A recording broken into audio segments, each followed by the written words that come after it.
I just need contemplation.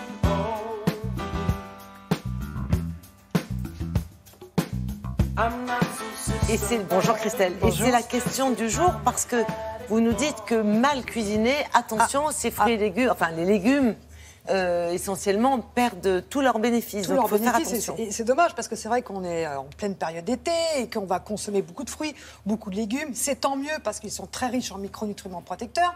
Sauf que voilà, quand vous les préparez mal, eh bien, vous pouvez faire une croix sur la vitamine C, sur les folates, la B9 et sur d'autres micronutriments qui sont très intéressants pour notre santé, comme par exemple la lutéine. La lutéine, c'est un pigment qui est dans nos yeux et qui permet de protéger eh bien, nos yeux. Et lorsque vous les préparez mal, ces légumes, eh bien, en fait, vous n'avez aucun intérêt nutritionnel puisqu'ils perdent leurs micronutriments. Qu'est-ce que ça veut dire préparer mal? Alors, préparer, ou bien, il y a plusieurs étapes. Faire, par exemple, la première étape, c'est le lavage. Comment préparer ces légumes verts en particulier, parce qu'on parle des légumes verts, parce que c'est vraiment dans les légumes verts qu'il y a le plus de problèmes.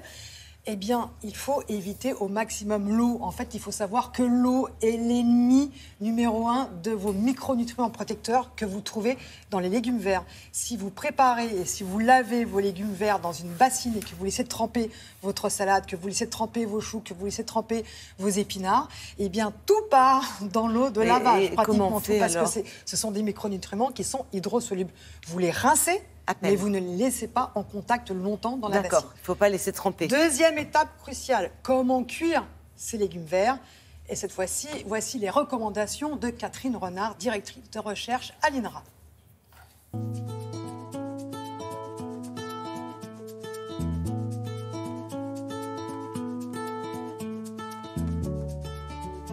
Les légumes verts, comme les haricots verts, les épinards, les petits pois, les choux, ce sont des légumes qui sont intéressants pour la santé, par leur teneur en particulier en folate, donc la vitamine B9, dont on connaît bien l'intérêt pour la femme enceinte et puis également pour les personnes âgées en termes de maladies cardiovasculaires.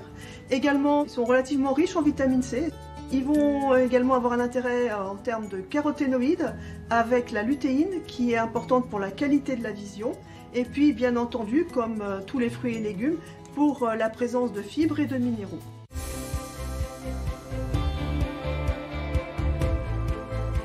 Un certain nombre de ces légumes, et en particulier les légumes feuilles comme les épinards, perdent très rapidement leur qualité nutritionnelle. En 4 jours, ils ont perdu la moitié de leur vitamine C.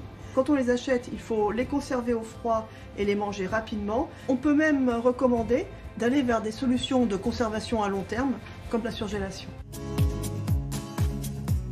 Parmi les solutions de cuisson qui existent pour les légumes verts, il est important de les faire cuire avec le moins possible d'eau.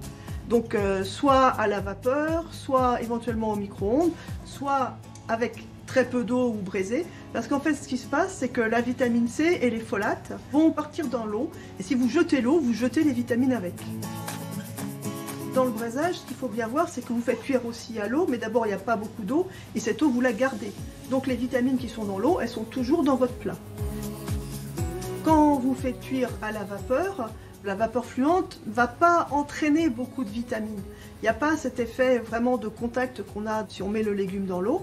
Et donc on a une meilleure préservation des vitamines que la même cuisson dans beaucoup d'eau.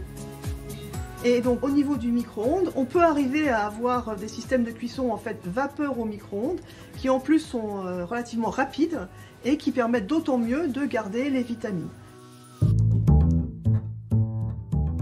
Dans les légumes verts, il y a un certain nombre de pigments comme la lutéine qui est très intéressante pour la santé des yeux.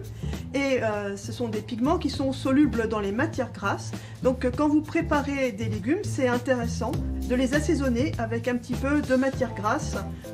Vous pouvez tripler l'absorption de la lutéine en mangeant vos épinards avec une pointe de matière grasse au lieu de les manger sans matière grasse.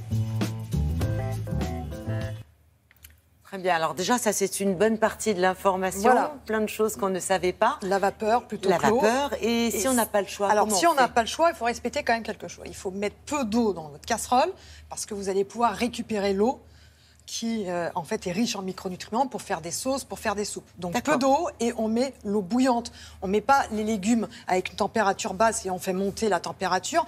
On attend que l'eau soit vraiment bouillante pour mettre les légumes. Et surtout, une chose très importante, ne coupez pas vos légumes en petits morceaux avant de les faire cuire dans l'eau. Parce qu'il y aura beaucoup de contact avec l'eau. Il y aura une surface plus importante et ça va permettre d'avoir un lessivage, d'avoir tous ces micronutriments qui partiront dans l'eau. Et enfin, dernière étape, arrêtez la cuisson. Une fois que vous avez fini de cuire, que vos légumes sont cuits al dente, important aussi, rincez-les à l'eau froide tout de suite, juste pour que la cuisson se stoppe et qu'il n'y ait plus de déperdition de micronutriments. Voilà, des petites choses qui font que, on profite au maximum de ces micronutriments protecteurs, surtout l'été. Merci beaucoup, j'espère que vous avez bien tout noté. Voilà.